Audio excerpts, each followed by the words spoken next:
Here are the comments and results of the 4 candidates. Candidate A for Task A. Candidate A was placed in Band 5.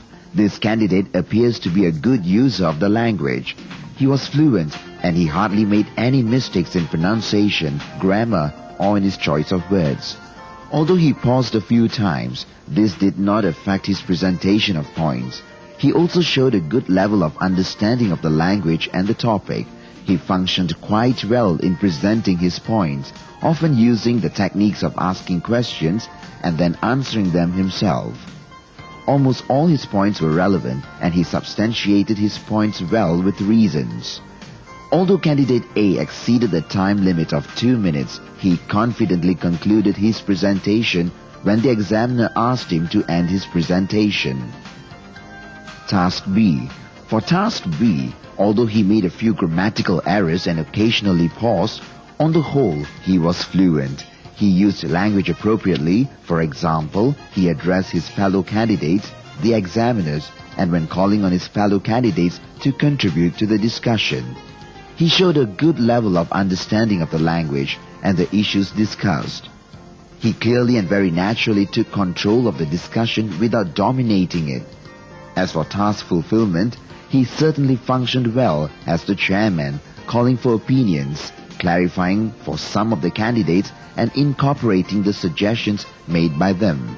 Thus, at the end he was able to bring about a compromise without having to blatantly reject suggestions made by the others. Candidate B, Task A. Candidate B, on the other hand, was placed in Band 3.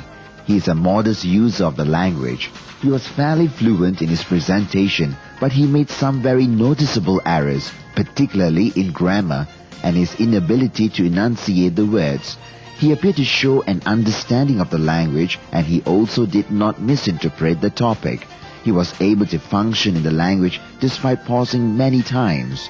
He tended to rephrase or reword his sentences in an effort to overcome his nervousness.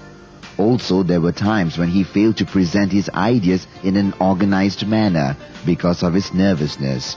Furthermore, he finished well before the time allocated. Task B. For Task B, he made some noticeable grammatical and pronunciation errors. Also, he paused a little too often. And as in Task A, he frequently rephrased his sentences in an effort to overcome his nervousness. He was able to understand his fellow candidates and therefore made an effort to contribute to the discussion.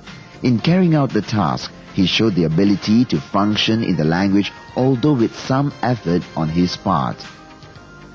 He also used appropriate turn-taking cues.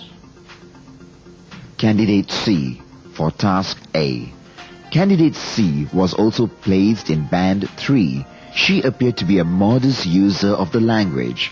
Although she was able to present her ideas fairly fluently, she made many obvious mistakes both in grammar and pronunciation. However, she showed the ability to understand the situation and the issues involved.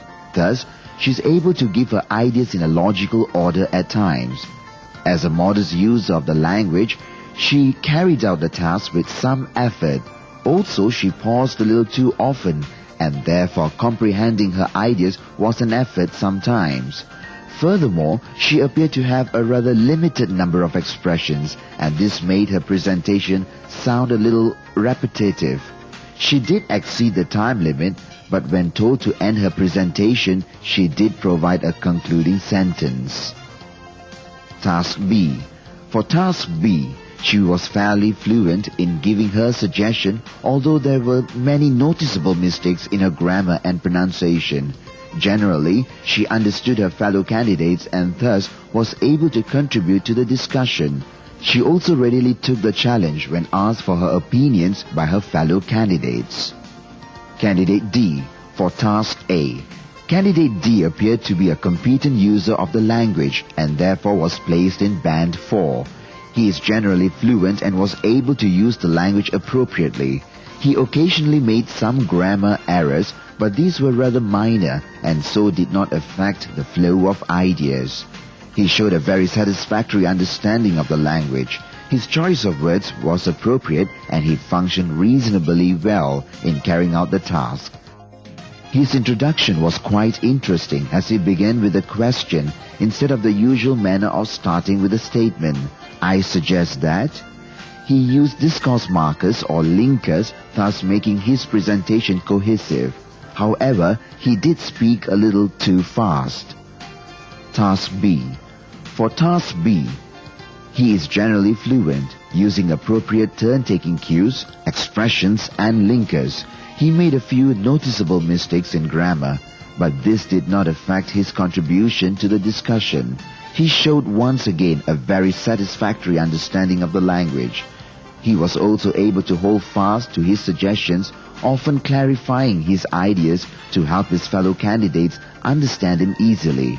He functioned well when carrying out the task, showing a great deal of enthusiasm when participating in the discussion. He was confident and quite agreeable to compromise at the end of the discussion.